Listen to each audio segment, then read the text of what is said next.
Thanks so much for being with us at Livewire Church Online. We know that today's message is really going to make a difference in your day. It's going to make a difference in your week. So we want to thank you for joining us. So let's get ready because we're about to get wired to the vine of life. Welcome to Livewire Church, everybody. So as John and Christine mentioned, we just want to say welcome once again to Livewire Church. The title of the message is Now and Later, and I don't know if you all saw the Now and Laters back there. I saw that there was still a bunch of them, and maybe you're kind of wondering why I have this fat pocket here just sitting there. So you better cover your eyes because they're coming at you. See if I can get them in the back. Oops, sorry, didn't mean to peg you. All right, so now you got a Now and Later. Oh, wait, I still got 3 up here. All right, there you go. So we still have a couple. Oh, I think I got somebody's ear. We still have a bunch of Now and Laters back there. Oh, thank you. So now I'm getting them tossed at me.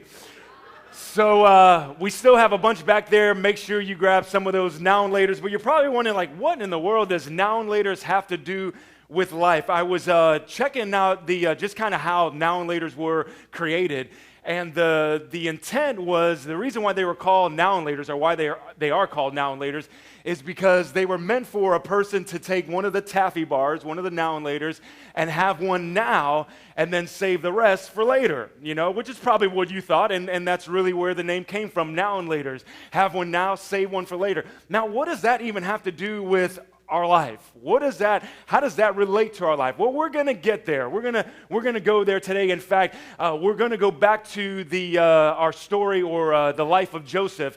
If you were here last week, you heard us talking about Joseph and his life, and we kind of just brushed through his life and just went through it very quickly. And we were talking about his dreams, and we were talking about our dreams, and we were also even talking about our church dreams, the big dreams that we have here at Livewire Church. And if you didn't get a chance to join us last week, the message was called In Your Dreams. Go to our website, wiredalive.com/media, and click on In Your Dreams. You could watch it, you could listen to it, but I definitely encourage you to watch or listen to it if you weren't here, or even if you were here, watch and listen to it again. But especially if you call Livewire Church your home church, definitely encourage you, because there are some things that we shared in there about this church and where we're going. What are some of our dreams that we're believing God is going to bring to pass? So we want to go back to the life of Joseph, and we're going to kind of break it down a little bit, look at his story, look at his life, and we'll tie in the Now and Later thing here in just a few moments. But let's go to Genesis chapter 37. Notice this in verse 2. It says, "This is the account of Jacob and his family." So this is Jacob's family. When Joseph was 17 years old, so Joseph is Jacob's son. When Joseph was 17 years old, he often tended his father's flocks. He worked for his half-brothers, the sons of his father's wives, Bilhah and Zilpah, if that's how you pronounce them. But Joseph reported to his father some of the bad things his brothers were doing.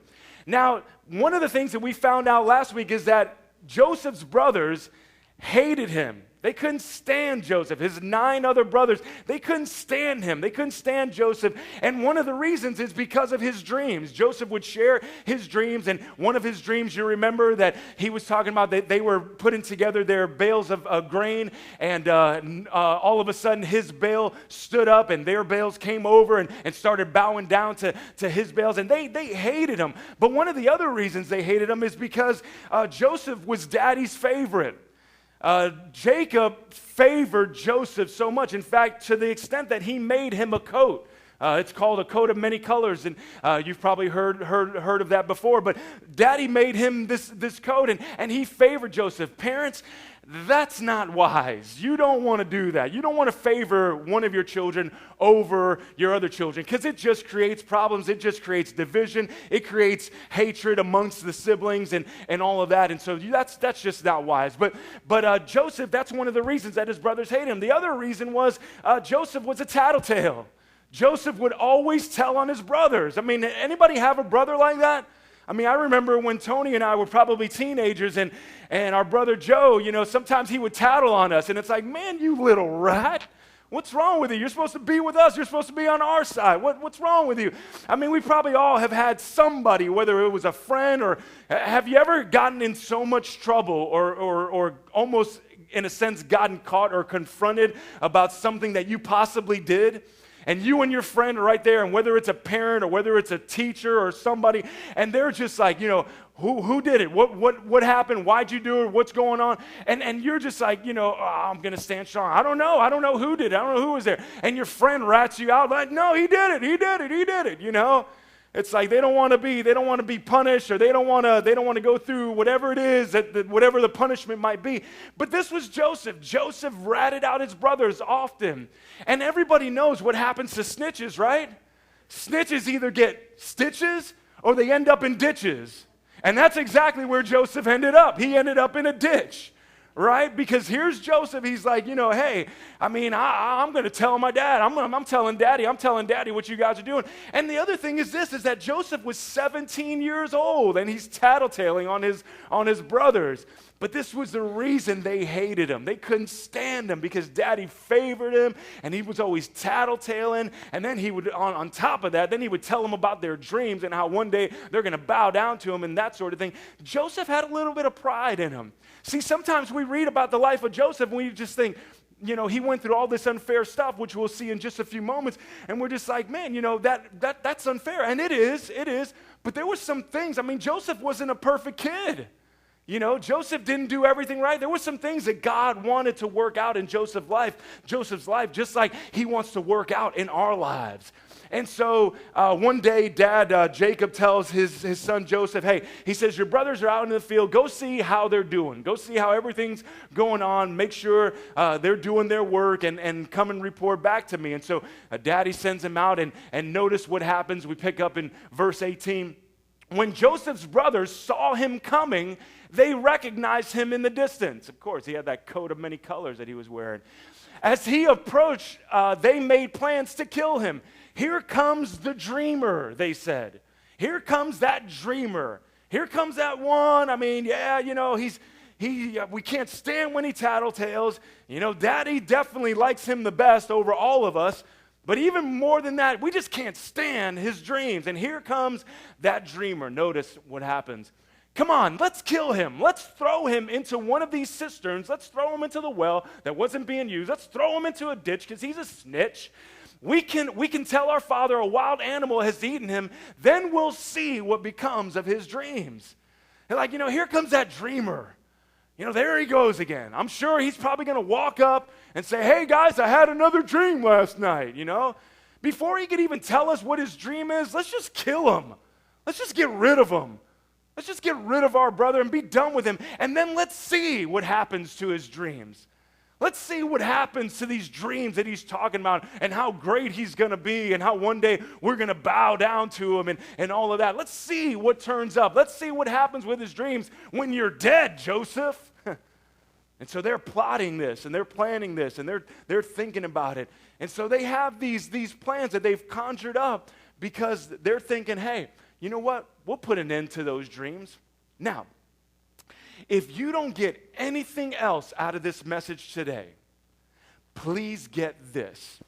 If you don't get anything else, get this. People's erroneous intentions and heinous acts cannot stymie God's best for you. People's horrible intentions, their ugly acts, cannot stop God's best from coming about in your life. They cannot stop what God has dreamed up for your life. And so we often think, well, I got laid off from my job. Oh, man, I've got these big dreams. I had this big dreams for this company. Or maybe you started a business and it just didn't go well. And you had to actually even shut the doors. Or maybe it's threatening that way where you have to possibly close the doors. And you're just like, man, but I had this big dream. I had this dream of having a really successful business. I had this dream of having a franchise. And whatever that might be, here's the thing, friends, no matter what it is, no matter what comes against us, no matter what family members may say, no matter what friends may say, no matter what other co-workers may say, nobody can stop what God wants to do in your life. And if you know the life of Joseph, if you know the story of Joseph, which we'll get to in just a few moments, you know that was the case for Joseph's life. It didn't matter what his brothers did. God had plans for Joseph, and nobody was going to put a stop to that. Nobody was going to bring that to an end. And so maybe there's just something that you just have this dream, but you just don't see it working out.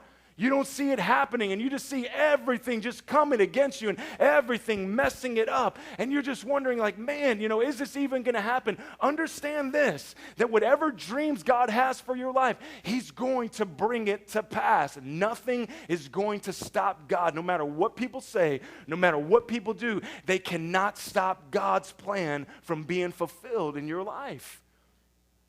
I don't care if it's some natural disaster. A natural disaster like Matthew coming through. It's not going to stop God from fulfilling His plans in your life. If it's your upbringing, it won't stop God from fulfilling His plans in your life. If it's your lack of finances, if it's your poverty, it's not going to stop God from fulfilling His plans in your life.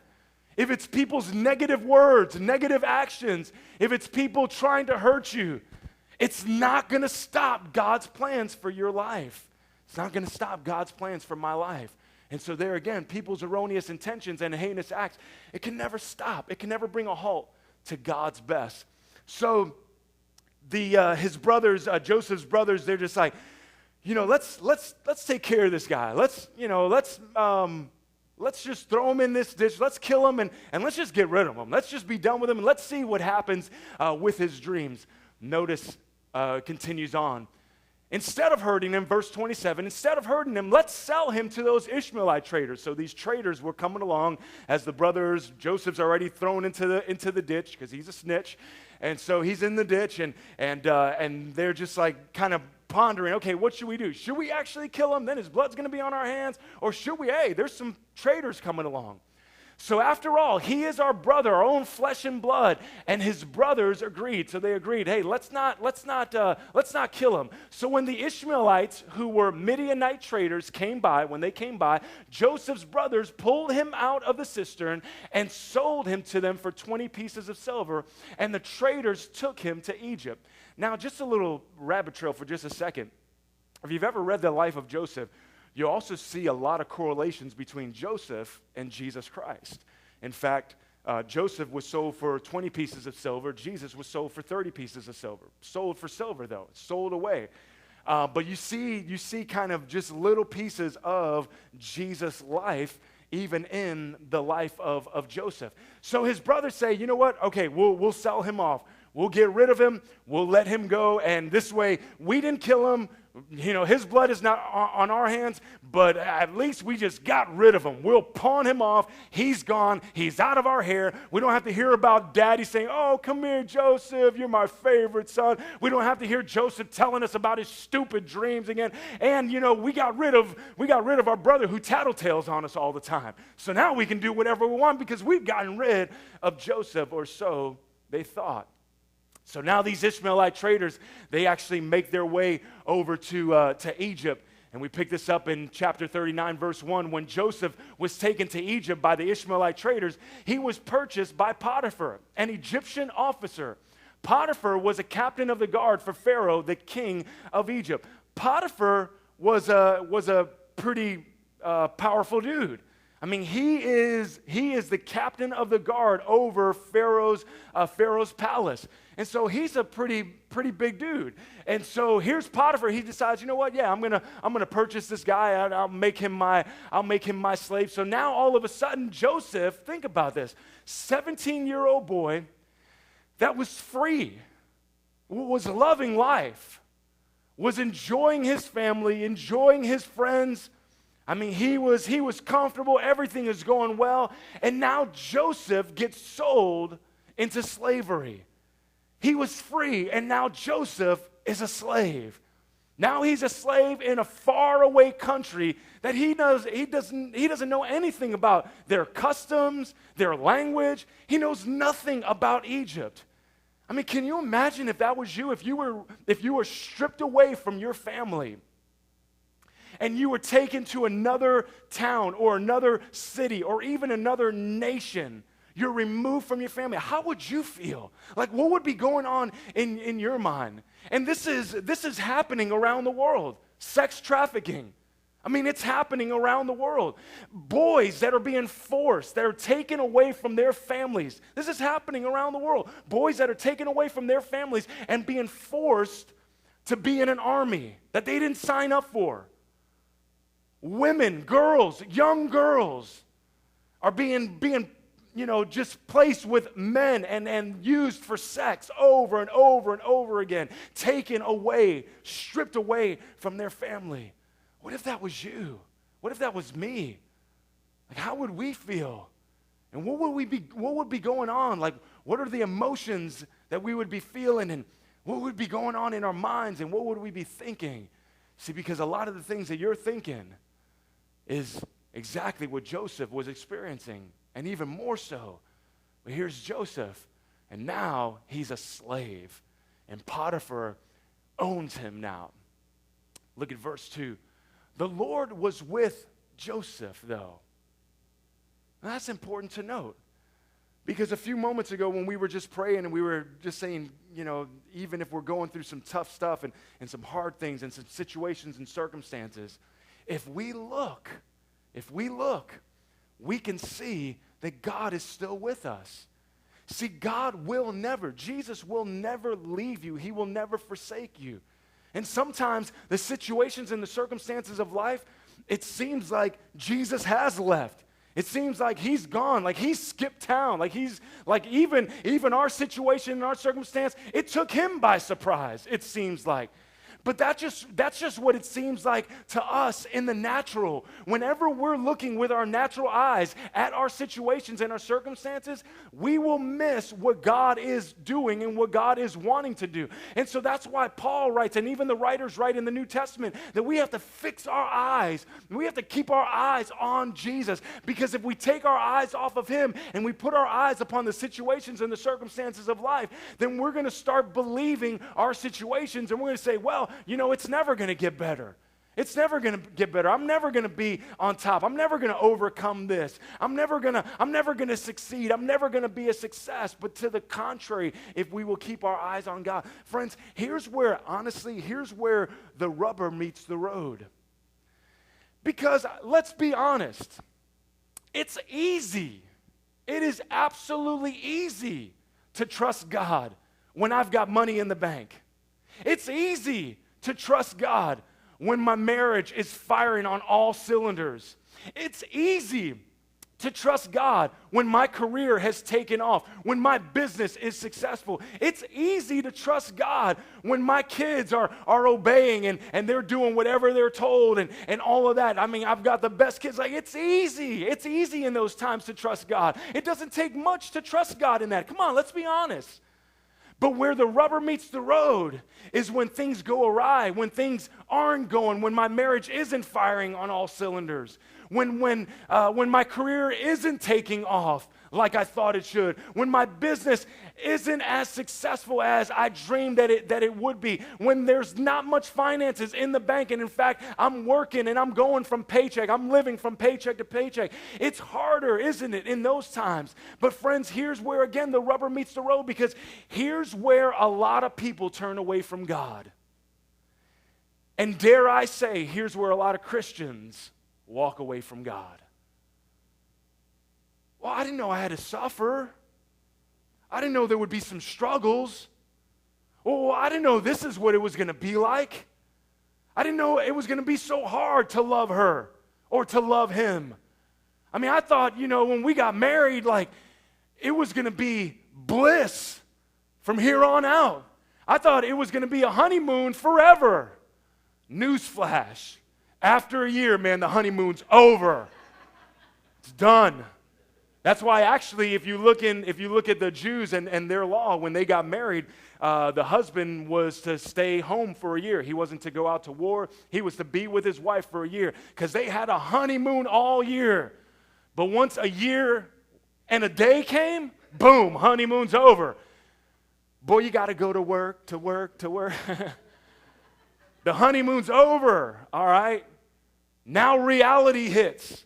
And now you see that he leaves his clothes on the floor. She leaves her clothes on the carpet. And you're just wondering, hey, there's a hamper over there. You can't get your clothes in the hamper? You start seeing dishes pile up.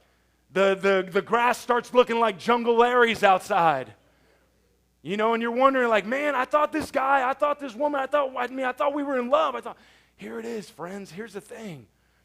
We live when humanity decided, when Adam and Eve made the choice for humanity and said, God, we see your way, but we see this other way, and we're going to go this way. When humanity decided to walk away from God, that's when the world became unfair. And we put the blame on God. It wasn't God's fault. God didn't bring sin into the world. God didn't make man disobey him. God didn't tempt man to walk away from him. That was man's choice. It was humanity's choice. And so then from there on out, from Adam to us today, every generation after Adam to us today, we live in a sin-infested, unfair world. And unfair things happen to you and I. Unfair things happen in this world, and unfair things were happening to Joseph. I mean, here's a kid, he didn't deserve this. I mean, even if he was prideful, which he probably was, and even though he knew that he was daddy's favorite, and he probably rubbed it in the nose of his brothers, and yeah, you know, he had his dreams, and again, he was prideful with his dreams, like, oh yeah, I'm going to be a ruler one day, you're going to bow down to me. Like, even though he had all that, and yeah, he was a tattletale, he told on his brothers, but let me ask you something. With that stuff that Joseph did he deserve to be pawned off into slavery? It's unfair. It was unfair. But notice what happens. The Lord was with Joseph, and he succeeded in everything that he did as he served in the home of his Egyptian master. He's a slave. Potiphar noticed this and realized that the Lord was with Joseph. Potiphar took note, like, wait, I'm increasing. Like, things are happening in my household. Like, I'm having some success. Notice, he says, Potiphar noticed this and realized that the Lord was with him, giving him success in everything he did. This pleased Potiphar. Like, who wouldn't be pleased, right? If your stuff is growing and you're blessed and you're having success. So he soon made Joseph his personal attendant. Notice what's happening to Joseph. He makes him his personal attendant. He put him in charge of his entire household and everything he owned. From that day, Joseph was put in charge of his master's household and property. The Lord began to bless Potiphar's household. Why? For Joseph's sake. All his household affairs ran smoothly, and his crops and livestock, they flourished. So Potiphar gave Joseph complete administrative responsibility over everything he owned. With Joseph there, he didn't worry about anything. In fact, I think it's the verse after that where he said the only thing he had to worry about was what was for dinner. Like, the only thing he had to be concerned about is what am I going to eat? But he didn't have to worry about anything. Joseph was running everything in his house. He was running his servants. He was telling them what to do, what needed to be done, what needed to be cleaned, what needed to be cut. He was taking care of all of that. He was making sure the crops are doing well and everything is doing well. And everything just started in Potiphar's house. Everything was flourishing. Everything was growing. Potiphar was having success. And here's the thing, is that Potiphar understood that it was because of Joseph. That Joseph was having success because God's hand was on him. And here's the thing, friends. Your success will be evident to those around you, and it'll open doors for you. In fact, Solomon wrote, I believe it's Proverbs 18:16. Solomon says, your gift that God's given you, your gift, it's going to make room for you. And it's going to bring you before great people. That your gift is going to make room for you. You and I, we have a gift, and we probably have several gifts. There are things that you are good at. There are things that you're really good at that maybe I'm not so good at. And there are things that I'm really good at that maybe you're not so good at. And the reason being is because God's given each of us gifts. Every gift, James writes, every good and perfect gift comes from God. He's given each one of us gifts. And here's the thing, friends, is people will start to notice your gifts. They'll start to notice my gift. And they'll start opening doors. I remember many years ago, many years, when I was a teenager, all right, my brothers and I, we had a hip-hop group. I know, you can't see it. We had a rap group. We were pretty good, actually. But we had a rap group, and we started out just like anything else where we were singing, we were doing the rap thing in our church, in our youth group. And And so we started doing that over and over in our youth group, maybe every couple of Wednesday nights at youth group. And then people started to take notice. Like, then our pastor started to take notice and wanted us to do it on a Sunday night in the big church, in the auditorium. And then people would start calling us and saying, hey, we've got this event going on. Would you guys like to perform there? And some of you have experienced some of these things even in your life. But the thing is, we realize, wow, that there's something that we have that people could use or that people want or that we could bless people with. And this was Joseph. Joseph had a gift, and everything he was touching, it was successful. Now, what's interesting also to note is when you look at Joseph, notice Joseph is a slave, and he works himself up to being in charge of Potiphar's house, everything that Potiphar owns. Hold on to that. Take note of that. But again, your success, the word's going to start to get around. It's going to be evident to people around you, and it's going to open doors. But just remember always that your gifts, my gifts, they come from God. Now, Potiphar's wife, she's a cougar. Let's just be honest. She's a cougar. She likes young guys. And she started taking notice of Joseph. And so she's like constantly trying to find him when Potiphar's not home or when he's away. And she says, hey, sleep with me. Joseph, sleep with me. And every time Joseph just kept rejecting her until one day she grabbed him by his arm. She was sneaking around the corner or hiding around the corner, and Joseph walks by. She grabs him by his arms and says, you sleep with me. Now, guys, let's be honest. You don't have to tell, a woman doesn't have to tell us twice to sleep with you. Okay, where are we going? We're just okay, we'll do it, right? But Joseph was a bigger man than probably most of us, okay? And Joseph is in her arms, in her grips, and she's like, I want you to sleep with me. And Joseph says, no, I can't do that. You're married. Joseph had integrity. He said, no, you're married. You're committed to somebody. And even beyond that, I would not dishonor God in that fashion. Joseph had integrity. You want to know why Joseph was blessed? It's because Joseph honored God. This is just one instance. See, God's not going to bless somebody that dishonors him. God's not going to bless somebody that curses him. God's not going to bless somebody that is not living for him. God's not going to do that.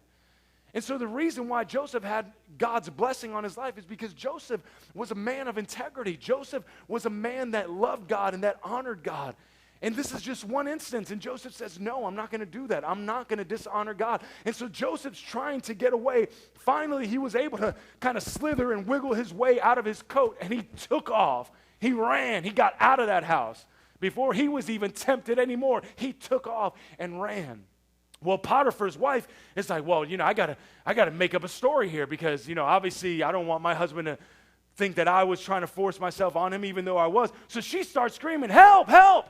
She says that slave, that Hebrew slave, he tried to sleep with me. He tried to rape me. He tried to force himself on me. And so she's telling all the servants this so that she could get her story ready and that the servants know, hey, here's the situation that happened. And they can they can tell Potiphar. Well, later on, she begins to tell Potiphar the story. Verse 17, then she told him, Potiphar, her story. That Hebrew slave that you brought into our house tried to come in and fool around with me, she said. But when I screamed, he ran outside, leaving his cloak with me. Potiphar was furious when he heard his wife's story about how Joseph had treated her. So he took Joseph and threw him into the prison where the king's prisoners were held. And there he remained. I mean, this guy can't catch a break. Here's Joseph again. And now he's falsely accused. I mean, how messed up is that? Can you imagine, again, if that was you, you're falsely accused. But I mean, who is Potiphar going to believe? His wife or some slave? Who's Potiphar going to believe? An Egyptian or some non-Egyptian? Obviously, he's going to believe his wife. He's going to believe a fellow Egyptian. And so he's furious and he throws Joseph in prison. And maybe you're sitting there, you're just like, you know, what I'm going through right now, it's unfair. Like, I've been mistreated. People are treating me wrong. They're treating me horribly. I've been falsely accused. It's not fair. It's not fair. It's totally unfair. And I get it. In fact, I agree with you. It's probably, if I heard your story and what was happening and there was nothing that you did, no action that you take that created that situation for you, and it's just an unfair situation, I agree. It's unfair. I agree. You've probably been mistreated. I agree. It's probably not fair at all. But notice again what happens with Joseph. Verse 21, but the Lord was with Joseph. The Lord's with him. I know what you're going through, Joseph. I'm here with you. The Lord was with Joseph in the prison and showed him his faithful love. So God reminded him, hey, I love you. I'm with you, even in the prison, even in this dark place. And the Lord made Joseph a favorite with the prison ward. You see the pattern? Go all the way back to Daddy. Daddy's favorite. Not the wisest thing to do as a parent. But then you go to Potiphar. He's a slave. He makes his way to the top. And now he's in prison. And God gives him favor. Notice what happens. He's a favorite with the prison warden. Before long, the warden put Joseph in charge of all the other prisoners and over everything that happened in the prison. The warden had no more worries. Kind of sounds like Potiphar. Had no more worries because Joseph took care of everything. The Lord was with him and caused everything he did to succeed. Sounds very similar to what Joseph did in Potiphar's house. See, Joseph has a knack for this stuff. Joseph has a gift. He has gifts. And one of those gifts was interpreting dreams, which we'll see in just a moment. But he has these gifts. And everywhere Joseph went, no matter how bad, no matter how bleak the situation was, Joseph rose to the top because of the gift that God gave him and because Joseph's heart was toward God, because Joseph trusted God. That's the key, friends. See, it could be bad, and we could stay stuck in the muck. We could stay stuck in just the mire. We could stay stuck in the trouble and not come out of it simply because we're not trusting God. Joseph trusted God, and God continued to give him good success. Every challenge and experience is preparation for where God's taking you next. Every challenge.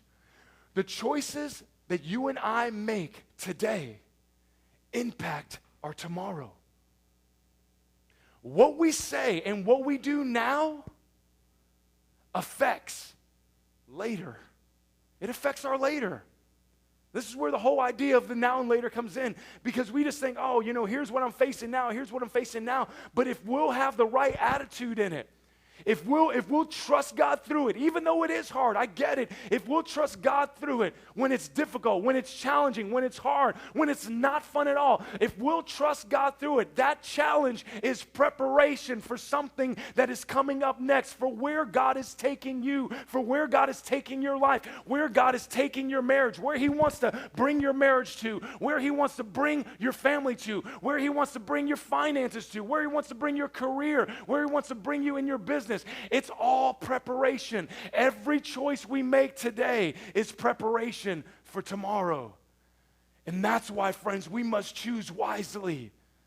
Because every single choice, no matter what it is, we might think it's just something stupid, something silly, but in reality, it's impacting our future. Because it could be something silly, it could be something little that builds on to be something greater. And we make the silly, wrong choice now, the stupid choice now, but it's not that big of a deal. It doesn't have that much of an impact. What happens is that begins to affect further choices. And we start making more foolish, stupid choices that are even greater, and the consequences are even greater. See, what we do, say, how we act, how we think today impacts our tomorrow. The attitude that we have about our situation, the mindset that we have about our circumstances right now will affect our later. We're not just going to come to tomorrow and say, okay, well, here, I'm going to change that now. I'm going to be different. No, it's affecting every choice, every decision. Friends, this is a big deal. A big deal. And if we can get a hold of this, if we can understand this, man, it will change our life forever.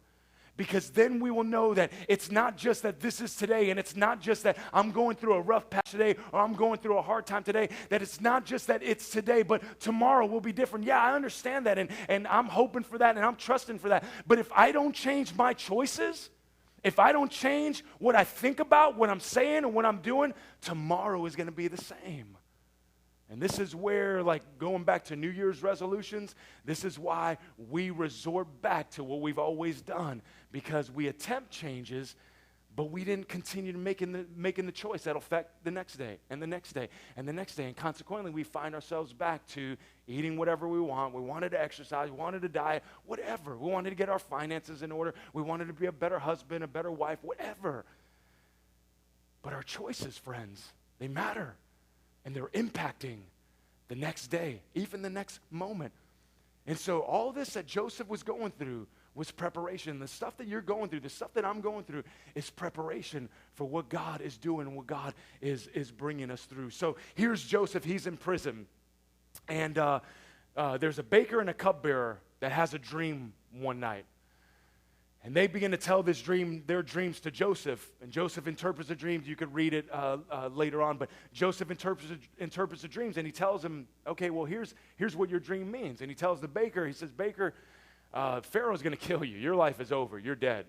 He tells the cupbearer, Pharaoh's going to restore you back to your position. He tells the cupbearer, he says, when Pharaoh restores you back to your position, please tell him about me. Tell him that, I've got to give. Tell him that I could be useful to him. Well, cupbearer gets restored back to being the king, the Pharaoh's cupbearer, and he totally forgets about Joseph. In fact, he forgets for a whole 2 years. Joseph is sitting in a deep, dark prison. He's in there for 2 years. Cupbearer forgets. And the only reason why the cupbearer even remembers, the only reason why his memory was even jogged is because Pharaoh has a dream one night. And so Pharaoh gets up the next morning and he says, I need somebody to interpret my dreams. And the cupbearer says, oh, that's right. I forgot, Joseph. And he says, I know a guy. He's one of our prisoners right now. He's in prison, Pharaoh, and he can interpret your dreams. And so Pharaoh demands that Joseph is brought to him. And so Joseph is brought to Pharaoh, and Pharaoh tells him his dreams. He says, here's my dream. And Joseph interprets his dreams. And he says, Pharaoh, here's what your dreams mean. There's going to be 7 years of a great harvest. 7 years of great harvest, followed by 7 years of severe famine. And so he begins to go on. He says, Pharaoh, here's what I would do if I was you. I'm not you, but here's what I would do. I would get an advisor. I would get somebody that starts storing up for the 7 great years, for the 7 years of great harvest. I would get somebody that is just storing up, stockpiling the food, so that this way, when the 7 bad years hits, we've got food in the country and everybody is fed, everybody is taken care of. Notice how Pharaoh responds. Chapter 41, verse 37. Joseph's suggestions were well received by Pharaoh and his officials. So Pharaoh asked his officials, can we find anyone else like this man who so obviously is filled with the Spirit of God? Then Pharaoh said to Joseph, since God has revealed the meaning of the dreams to you, clearly no one else is as intelligent or as wise as you. You will be in charge of my court. You see what's happening? Preparation. Preparation in Potiphar's house, preparation in prison set him up for what he was going to be. But that's not all, because I want you to get the kicker in just a second. Clearly, no one else is as intelligent or wise as you. You will be in charge of my court, and all my people will take orders from you, a non-Egyptian. Will take orders from you. Only I, sitting on my throne, will have a rank higher than yours. Pharaoh said to Joseph, I hereby put you in charge of the entire land of Egypt. I put you in charge of the entire land of Egypt. He says, Joseph, you're in charge.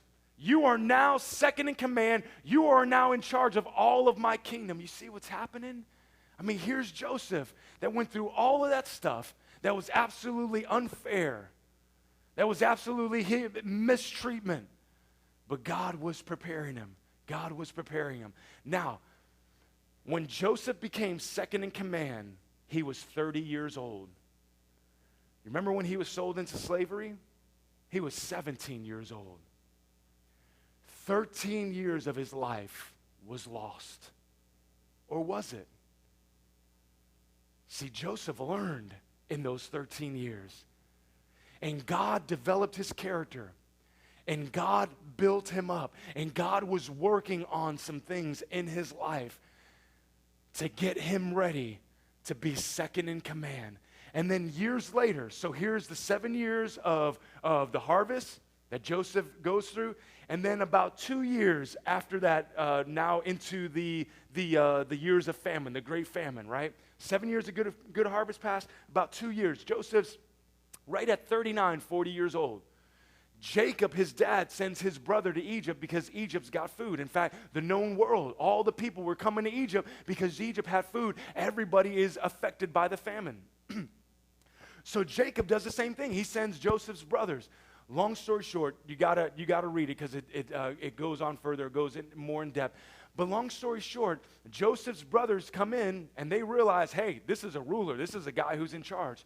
They bow down before Joseph, fulfilling what? His dream that he had. That his Baal stood up and his brothers' Baals came over and bowed down before him. And then Joseph played around a little bit, played with him a little bit, toyed with him a little bit, until finally it broke his heart. And he just started bawling and he just started crying. And he says, guys, I'm Joseph. I'm Joseph. I'm the one that you sold into slavery. I'm your brother, Joseph. And they were shocked. Like, no way. Like, how in the world is Joseph standing before us? Notice what he tells them. Chapter 45, verse 7. He says, God has sent me ahead of you to keep you and your families alive and to preserve many survivors. He said, this is why I went through everything that I went through. He said, yeah, in the moment, there were times where, I didn't see it and I didn't like it. I didn't want to be a part of it. And I thought God had forsaken me. I thought God had let me go. I thought God had turned tail and ran. But then I saw how God was giving me success everywhere that I was at, everywhere. And even though I was mistreated, and even though I was falsely accused, and even though I was thrown in prison, and all this stuff happened to me, here's the reason. Here's the reason I see it now. And friends, you and I, we do the same thing. When we come to the end of it, we could look back and we can see God's hand all up on it. We can see how God was directing and how God was moving and how God was giving us success. Even though we were going through some tough times, we could see God's hand on it. But here's the other thing, friends. Notice, Joseph said, God sent me ahead of you. Because if I wasn't here, I wouldn't have been the one to advise Pharaoh. In fact, Pharaoh wouldn't have had somebody to interpret his dreams when he had his dreams. Nobody would have been able to interpret it. And so guess what? They would have had their 7 years of harvest, but they wouldn't have stockpiled. And they would have been affected. Egypt would have been affected by the famine just like everybody else. And multiple people, not just Egypt, but the known world at that time, people would have been dying right and left. And Joseph says, God brought me here ahead of you guys because one day you guys would be coming and you would need food and you would need resources and you would need help. And God sent me here ahead of you so that I could help you, I could help your family, our family, and I could help many other survivors, many other people. He says, so it was God who sent me here, not you. It was God who sent me here, not you. Friends, it's God that's going to put you in that place. It's God that's going to deliver. It's God that's going to bring you out. But here's the thing, friends. He's not going to bring you and I out. He's not going to deliver us. He's not going to restore us just because he wants to deliver, restore, deliver us. He always has other people in mind. God always has other people in mind. He wants to use your gift, open up the doors so you're in front of great people because he wants to use your gift to impact other lives. What I'm doing this morning, I studied this on my own. And I got before God on my own. And God began to share some things about my own life. And as I studied, for me. But see, God's given me a gift. And he's given me a gift to teach and to preach his word, to declare his word to people. And you are recipients of that.